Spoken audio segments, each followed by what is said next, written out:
much. I hope everyone is doing great.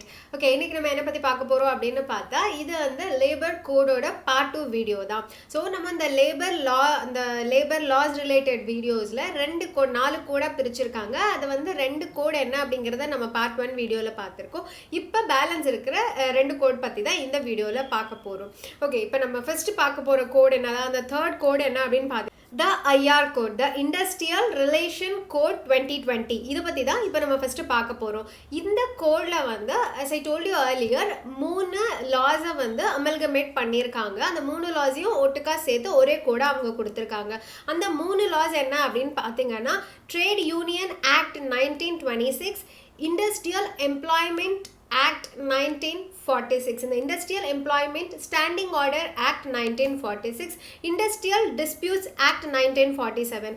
இந்த மூணு ஆக்டையுமே சேர்த்து இந்த இண்டஸ்ட்ரியல் ரிலேஷன் கோட் 2020 அப்படின்னு கொடுத்துருக்காங்க. ஆக்சுவலி இந்த ஆக்ட் வந்து நான் சொல்லும் போதே உங்களுக்கு தெரியும்.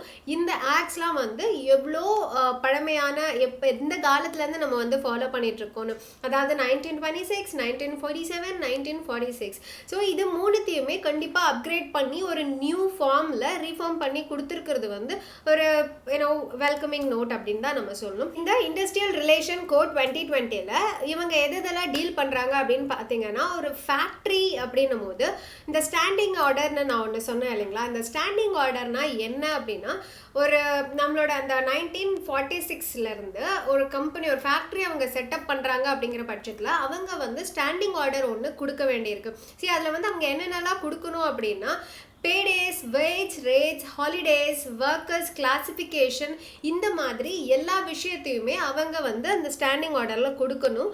இந்த ஸ்டாண்டிங் ஆர்டர் வந்து எந்த மாதிரி எஸ்டாப்ளிஷ்மெண்ட்டுக்கெல்லாம் அப்ளிகபிள் அப்படின்னு பார்த்தீங்கன்னா மினிமம் ஆஃப் 100 எம்ப்ளாயீஸ் இருக்கிற எந்த ஒரு எஸ்டாப்ளிஷ்மெண்ட்டாக இருந்தாலுமே அந்த எஸ்டாப்ளிஷ்மெண்ட்டுக்கு, அதாவது அந்த கம்பெனிக்கு, அந்த ஃபேக்ட்ரிக்கு, நீங்கள் என்ன நேம் வேணால் வச்சுக்கோங்க, அந்த எஸ்டாப்ளிஷ்மெண்ட்டுக்கு வந்து இந்த ஸ்டாண்டிங் ஆர்டர் ஆக்ட் வந்து அப்ளிகபிள் ஆகும். ஸோ இப்போ வந்து ஒரு கம்பெனி வந்து லாஸில் போயிட்டுருக்கு, அவங்க வந்து கம்பெனியை இழுத்து மூடணும் அப்படின்னு நினைக்கிறாங்க அப்படின்னும் போது இவங்க ஆல் ஆஃப் அ சடன் இன்னைக்கு நைட் முடிவு பண்ணி நாளைக்கு நைட் அந்த கம்பெனியை இழுத்து மூடிட்டு லே ஆஃப் பண்ணிட்டு போக முடியாது. இவங்க வந்து அந்த கவர்மெண்ட் கிட்ட ப்ராப்பராக பெர்மிஷன் வாங்கணும், ப்ராப்பராக ஒரு நோட்டீஸ் வந்து அவங்க சப்மிட் பண்ணணும், சேஸ் ஒரு லெட்டர் வந்து அவங்க சப்மிட் பண்ணணும். என்னென்னலாம் சொல்லணும் அப்படின்னு பார்த்தீங்கன்னா நாங்கள் வந்து என்ன காரணத்துக்காக எவ்வளோ லாஸ்னால இந்த கம்பெனியை நாங்கள் இந்த ஃபேக்ட்ரியை வந்து இந்த எஸ்டாப்ளிஷ்மெண்ட்டை நாங்கள் வந்து க்ளோஸ் பண்ணுறோம் அண்ட் இங்கே ஒர்க் பண்ணிட்டு இருக்கிற எல்லா எம்ப்ளாயீஸ்க்கும் காம்பன்சேஷனை நாங்கள் என்ன கொடுக்க போகிறோம், இத்தனை நாள் அவங்க ஒர்க் பண்ணதுக்கு என்ன காம்பன்சேஷன் கொடுக்க போகிறோம், இவங்களோட வாழ்வாதாரத்துக்கு நாங்கள் எந்த வகையில் ஹெல்ப் பண்ண போகிறோம் அப்படிங்கிற மாதிரி எல்லா டீட்டெயில்ஸையுமே அவங்க வந்து கொடுக்கணும். அப்போ தான் அந்த பெர்மிஷன் கொடுக்கப்படும். அந்த இது வந்து மொத்தமாக க்ளோஸ் பண்ணுறதா இருந்தால். அப்படி இல்லை, இந்த சம்டைம்ஸ் இந்த காஸ்ட் கட்டிங் அப்படின்னு சொல்லிட்டு இந்த இப்போ கூட ஐடிஸ்லாம் நிறைய இடத்துல பண்ணாங்க இல்லைங்களா, கொத்தா வந்து எம்ப்ளாயீஸை தூக்கிடுவாங்க, வேலையை விட்டு தூக்கிடுவாங்க. ஸோ அந்த மாதிரி அவங்க வந்து ஒரு 100 பேருக்கு மேலே வேலையை விட்டு தூக்குறாங்க அப்படிங்கிற பட்சத்தில் இவங்க வந்து கண்டிப்பாக இது இப்போ நான் சொன்ன எல்லா ஃபார்மாலிட்டிஸும் அவங்க ஃபில் பண்ணணும். கவர்மெண்ட் கிட்ட இந்த பெர்மிஷன் வாங்கணும். அவங்க வந்து ஏன் இத்தனை பேரை வேலையை விட்டு தூக்குறாங்க, எதுக்காக இந்த காஸ்ட் கட்டிங் பண்ணுறாங்க, என்ன லாஸ் அவங்களுக்கு அப்படிங்கிற கணக்கு காட்டணும். அப்படி எல்லாத்தையும் காட்டிட்டதுக்கு அப்புறமும் இப்போ வேலையை விட்டு தூக்கப்பட போகிற அந்த பர்சன், அந்த எம்ப்ளாயீஸ்க்கு வந்து என்ன காம்பன்சேஷன் கொடுக்க போகிறாங்க, அவங்களோட வாழ்வாதாரத்துக்காக இவங்க எந்த வகையில் ஹெல்ப் பண்ண போகிறாங்க அப்படிங்கிற எல்லாத்தையுமே அவங்க வந்து மென்ஷன் பண்ணணும். வேறஸ் இந்த ஸ்டாண்டிங் ஆர்டர் எந்த எஸ்டாப்ளிஷ்மெண்ட்டுக்கெல்லாம் இதுக்கப்புறம், அதாவது இந்த 2020 IR கோடுக்கு அப்புறமா எந்த எஸ்டாப்ளிஷ்மெண்ட்டுக்கெல்லாம் அப்ளிகபிள் ஆகும் அப்படின்னு சொல்லியிருக்காங்கன்னா மினிமம் ஆஃப் 300 எம்ப்ளாயீஸ் இருந்தால் மட்டும்தான் எந்தெந்த கம்பெனிஸ்க்கெலாம் 300 எம்ப்ளாயீஸ் இருக்காங்களோ, அந்த 300 எம்ப்ளாயீஸ்க்கு மேலே இருக்காங்களோ அந்த எஸ்டாப்ளிஷ்மெண்ட்டுக்கு மட்டும்தான் இந்த IR கோட் 2020, அதாவது இண்டஸ்ட்ரியல் ரிலேஷன் கோட் 2020 அப்ளிகபிள், அதாவது ஸ்டாண்டிங் ஆர்டர்ஸ் வந்து அப்ளிகபிள் ஆகும் அப்படின்னு சொல்லியிருக்காங்க. ஸ்டாண்டிங் ஆர்டர் வந்து 300 எம்ப்ளாயீஸ்க்கு மேலே இருக்கிற எஸ்டாப்ளிஷ்மெண்ட்டுக்கு மட்டும்தான் அப்ளிகபிள் ஆகும்னு சொல்லியிருக்காங்க. விச் மீன்ஸ் இப்போது 290 எம்ப்ளாயீஸ் தான் ஒரு கம்பெனியில் இருக்காங்க அப்படின்னு வச்சுக்கோங்களேன். அவங்க வந்து திடீர்னு ஒரு 100 பேரை வேலையை விட்டு தூக்க போகிறாங்க அப்படின்னா அவங்க போய் எந்த கவர்மெண்ட் கிட்டேயுமே நாங்கள் வந்து இத்தனை பேரை வேலையை விட்டு தூக்க போகிறோம், எங்களுக்கு பெர்மிஷன் கொடுங்க, இல்லை நாங்கள் வந்து இவங்களோட வாழ்வாதாரத்துக்காக என்னென்ன பண்ண போகிறோம், நாங்கள் என்ன லாஸில் இருக்கோம் அப்படிங்கிற எந்த விதமான எக்ஸ்பிளனேஷனும் கொடுக்க தேவையில்லை, எந்த விதமான பெர்மிஷனும் அவங்க வந்து கவர்மெண்ட் கிட்டேருந்து வாங்க தேவையில்லை அப்படிங்கிறத புரிஞ்சுக்கோங்க. இது வந்து கண்டிப்பாக எம்ப்ளாயர்ஸ்க்கு ஒரு எஸ்டாப்ளிஷ்மெண்ட்டுக்கு வந்து ஒரு பெரிய விஷயமா படலாம். ஆனால் ஒரு நடுத்தர வர்க்கத்தை சேர்ந்த ஒரு எம்ப்ளாயிக்கு எந்த விதத்திலையுமே நல்லது பண்ணல. திடீர்னு இன்னைக்கு வேலைக்கு இருப்பேன், நாளைக்கு நீ வேலையை விட்டு போயிடுவேன், அதுக்கு வந்து எந்த ஒரு விதமான தங்கு தடையுமே கிடையாது அப்படிங்கிற மாதிரி ஒரு கேட் பாஸ் வந்து உங்களுக்கு எஸ்டாப்ளிஷ்மெண்ட்டுக்கு கொடுக்கப்பட்டிருக்கு. இதுக்கு வந்து நம்மளோட சென்ட்ரல் கவர்மெண்ட் கொடுக்குற எக்ஸ்பிளனேஷன் என்ன அப்படின்னு பார்த்தீங்கன்னா, ஏற்கனவே இப்போ வந்து ஒரு இப்போ சின்ன எஸ்டாப்ளிஷ்மெண்ட்னு எடுத்துக்கோங்களேன், அவங்களுக்கு வந்து அவங்க ஏற்கனவே லாஸில் இருக்காங்க, அவங்க கிட்ட போய் நீங்கள் வந்து வேலையை விட்டு போகிறவங்களுக்கு வாழ்வாதாரத்தை கொடுங்க அப்படின்னா அவங்க என்ன பண்ணுவாங்க, அவங்களால ஒரு கம்பெனியை நடத்த முடியாமல் தான் அவங்க கம்பெனியவே மூடுறாங்க. அப்படின்னும் போது நீங்கள் எப்படி அவங்க கிட்ட போய் இதெல்லாம் கேட்க முடியும்? ஸோ இந்த மாதிரி நிறைய ரூல்ஸ் வந்து நீங்கள் வச்சுக்கிட்டே இருக்கீங்க அப்படின்னா அவங்க வந்து ஆட்களை ஃபஸ்ட்டு எடுக்கவே மாட்டாங்க. அப்படியே எடுத்தாலும் யோசிச்சு எடுப்பாங்க. இப்போ வந்து ஒரு இடத்துல இப்போ நம்ம 100 எம்ப்ளாயீஸ் வச்சுக்கிட்டோம் அப்படின்னா நம்மளுக்கு ஸ்டாண்டிங் ஆர்டர் அப்ளிகபிள் ஆகும் அப்படின்ற போது இவங்க வந்து வெறும் 90-95 இந்த மாதிரி எம்ப்ளாயீஸை வச்சு ரன் பண்ணிட்டு இருப்பாங்க. 100 பேர் எடுக்கிறதுக்கு அவங்க யோசிப்பாங்க. இப்போ நாங்கள் இதை வந்து 300 மாற்றிட்டோம் அப்படிங்கிற பட்சத்தில், 300 கன்வெர்ட் பண்ணிட்டோம் அப்படிங்கிற பட்சத்தில் இவங்க வந்து தாராளமாக ஒரு 300 பேர், நாங்கள் வந்து இன்னும் எக்ஸ்ட்ரா 200 பேருக்கு, அதாவது 200 எம்ப்ளாயீஸ்க்கு வந்து வேலை கிடைக்கிறதுக்கு நாங்கள் வந்து ஹெல்ப் பண்ணியிருக்கோமே தவிர இது வந்து எந்த விதத்துலையுமே எம்ப்ளாயீஸ்க்கு வந்து மைனஸாக போகாது அப்படிங்கிற மாதிரி ஒரு எக்ஸ்பிளனேஷன் கொடுத்துருக்காங்க. இது வந்து கேட்குறவன் கேன பையனாக இருந்தால் கேபி சுந்தராம்பால் வேணாங்க, நான் அதுக்குங்க தேவையில்லாமல் இதெல்லாம் பேசிக்கிட்டு. ஓகே, நெக்ஸ்ட் இம்பார்ட்டன்ட் ஃபீச்சர் என்ன அப்படின்னு பார்த்தீங்கன்னா, இப்போ ஸ்ட்ரைக்னு சொன்னால் அந்த ஸ்ட்ரைக்குக்கு கூட இந்த ஐஆர் கோடில் வந்து சில ரெகுலேஷன்ஸ் கொண்டு வந்திருக்காங்க. அது என்னன்னு பார்த்தீங்கன்னா 14 days நோட்டீஸ் பிஃபோர் ஸ்ட்ரைக் இருக்கணும் அப்படின்னு சொல்கிறாங்க. அண்ட் இந்த நோட்டீஸ் வந்து 60 daysக்கு வேலிட் அப்படின்னு சொல்கிறாங்க. இப்போது ஒரு எம்ப்ளாயி வந்து ஒரு இண்டஸ்ட்ரிக்கு எதிர்த்து ஸ்ட்ரைக்குக்கு போகிறாரு அப்படின்ற பட்சத்தில் அவர் வந்து நோட்டீஸ் கொடுத்துட்டு, இந்த நோட்டீஸ் அப்படிங்கிற கான்செப்ட் ஏற்கனவே இருந்தாலும் இப்போ அந்த டைம் ஃப்ரேமை மாற்றிருக்காங்க. ஸோ இந்த நோட்டீஸ் கொடுத்துட்டு தான் அவங்க போக முடியும். இந்த நோட்டீஸ் 60 daysக்கு தான் வேலிட் அப்படின்னு சொல்லியிருக்காங்க. நெக்ஸ்ட் இம்பார்ட்டன்ட் பாயிண்ட் என்ன அப்படின்னு பார்த்தீங்கன்னா, இந்த சோல் நெகோஷியேட்டிங் யூனியன் அப்படின்னு சொல்லுவாங்க இல்லைங்களா, இதில் வந்து ஃபர்ஸ்ட் எப்படி இருந்துச்சு அப்படின்னா 75% ஆஃப் த எம்ப்ளாயீஸ் வந்து மெம்பர்ஸாக இருக்கலாம் அப்படிங்கிற மாதிரி இருந்துச்சு. இப்போ 51% ஆஃப் எம்ப்ளாயீஸ் வந்து மெம்பர்ஸாக இருந்தால் இந்த சோல் நெகோஷியேட்டிங் யூனியன் வந்து உருவாக்கிக்கலாம் அப்படிங்கிற மாதிரி சொல்லியிருக்காங்க. கோட் 2020 வந்து எந்த அளவுக்கு எம்ப்ளாயீஸ்க்கு நல்லது பண்ணும் அப்படிங்கிறது வந்து எனக்கு தெரியல. பட் எம்ப்ளாயர்ஸ், அதாவது ஒரு கம்பெனி, ஒரு எஸ்டாப்ளிஷ்மெண்ட் அப்படின்னு வரும்போது அவங்களுக்கு இதில் நிறைய ப்ராஃபிட்ஸ் இருக்குது அப்படின்னு தான் சொல்லணும்.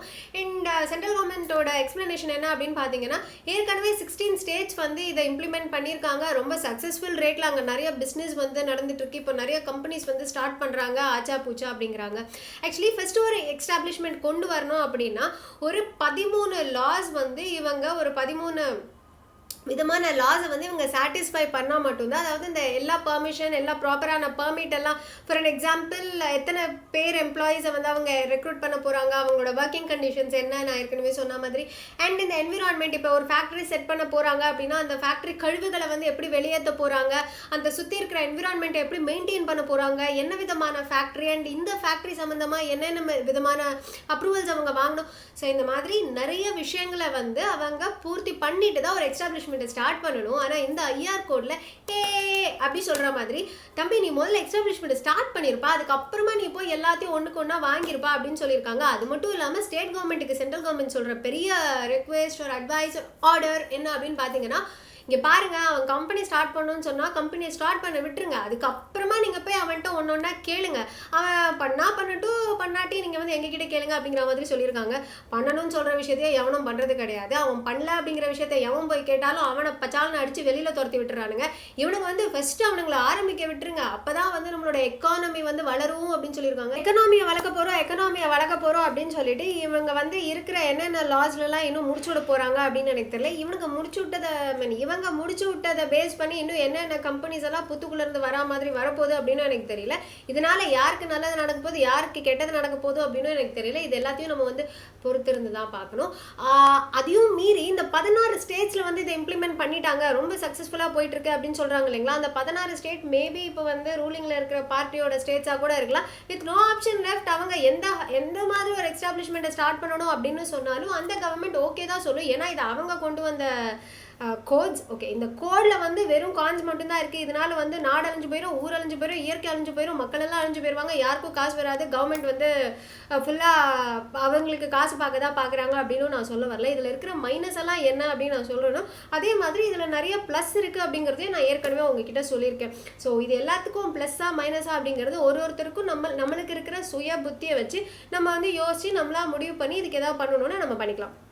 ஓகே, இந்த விதத்தில் நம்ம நெக்ஸ்ட் பார்க்க போகிற கோட் என்ன அப்படின்னு பார்த்தீங்கன்னா the SS code on social security 2020. இதில் வந்து நான் ஏற்கனவே சொன்ன மாதிரி 9 லாஸ் வந்து அமல்கமேட் ஆயிருக்கு. இந்த 9 லாஸ் என்ன அப்படின்னு பார்த்தீங்கன்னா த employees compensation act 1923, the employees State Insurance Act 1948, the Employees Provident Fund and Miscellaneous Provisions Act 1952, the Employees Exchange Compulsory Notification of Vacancies Act 1959, the Maternity Benefit Act 1961, the Payment of Gratuity Act 1972, the Cine Worker Welfare Fund Act 1981, the Building and Other Construction Workers Cess Act 1996, the Unorganized Workers Social Security Act 2008.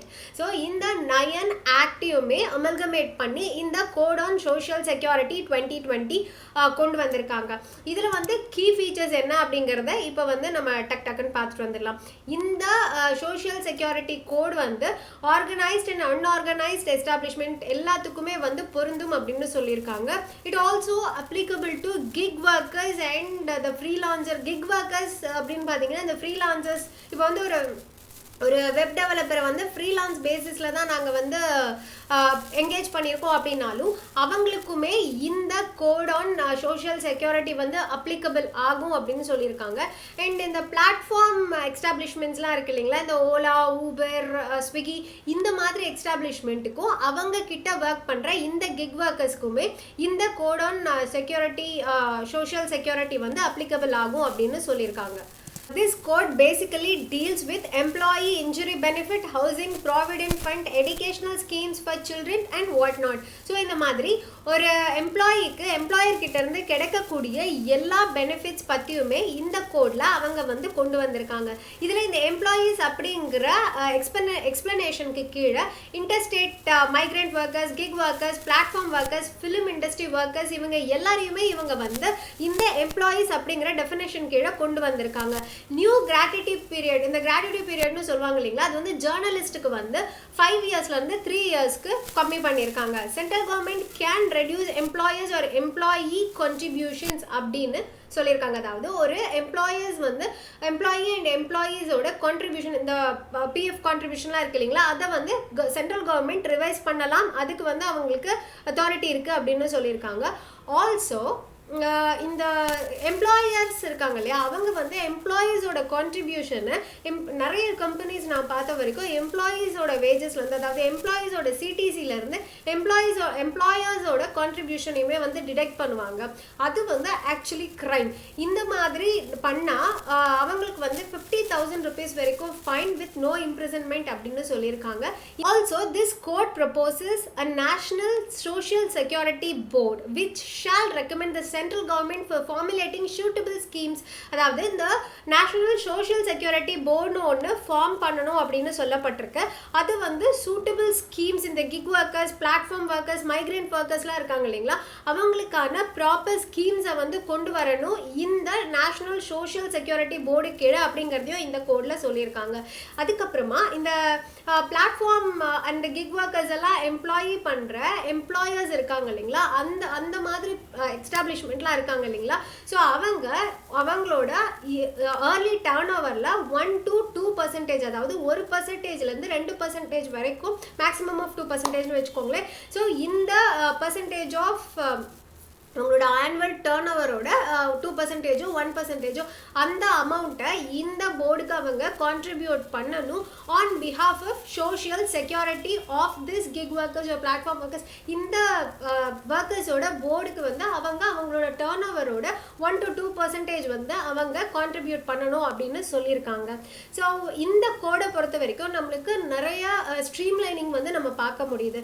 இந்த கம்பெனிஸோட turn ஓவர்ஸில் வந்து ஒரு 2% நீங்கள் வந்து contribute பண்ணணும் அப்படின்னு சொல்கிறதும், இந்த employee அப்படிங்கிற டெஃபினேஷன் கீழே cine workers and gig workers, platform workers இந்த மாதிரி எல்லாரையுமே கொண்டு வர்றதும் இது வந்து ஒரு நல்ல ஸ்கோப் கொடுக்குது எம்ப்ளாயீஸ்க்கு. ஸோ இந்த 4 கோடியுமே நீங்கள் எடுத்துக்கிட்டீங்க அப்படின்னா இதில் நிறைய ப்ரோஸும் இருக்குது, நிறைய கான்ஸும் இருக்குது. இது வந்து பர்சனலாக ஒரு பர்சன் டு பர்சன் அவங்களோட பெர்ஸ்பெக்டிவ் வச்சு இது வந்து கண்டிப்பாக இது ப்ரோஸாகவும் அட்வான்டேஜாகவும் எடுத்துக்கலாம், டிஸ்அட்வான்டேஜாகவும் எடுத்துக்கலாம். என்னோட பார்வையில் இதில் என்னென்ன அட்வான்டேஜ் இருக்குது, என்னென்ன டிஸ்அட்வான்டேஜ் இருக்குது அப்படிங்கிறத நான் வந்து கொஞ்சம் ஓப்பனாக பேசிட்டேன்னு நினைக்கிறேன்.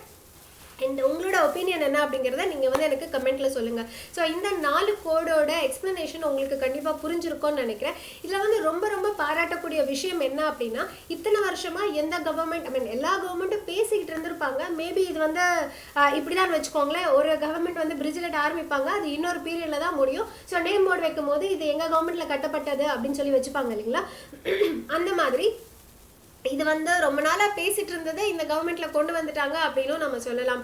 ரொம்ப கைத்தட்டி பாராட்ட வேண்டிய விஷயம் என்ன அப்படின்னு பார்த்தீங்கன்னா, இத்தனை கச்சன்னு இருந்த லாஸ், ஆக்ட்ஸ் எல்லாத்தையுமே அப்கிரேட் பண்ணி எல்லாத்தையுமே வந்து ஸ்க்ரூட்டனைஸ் பண்ணி ப்ராப்பராக ஒரு 4 கோடில் கொண்டு வந்திருக்கிறது வந்து கண்டிப்பாக ஒரு பெரிய விஷயம், வரவேற்கத்தக்க வேண்டிய விஷயம் அப்படிங்கிறது நான் சொல்லிக்கிறேன். ஸோ இந்த வீடியோ உங்களுக்கு பிடிச்சிருந்தா நீங்கள் வந்து கண்டிப்பாக லைக் பண்ணுங்கள்.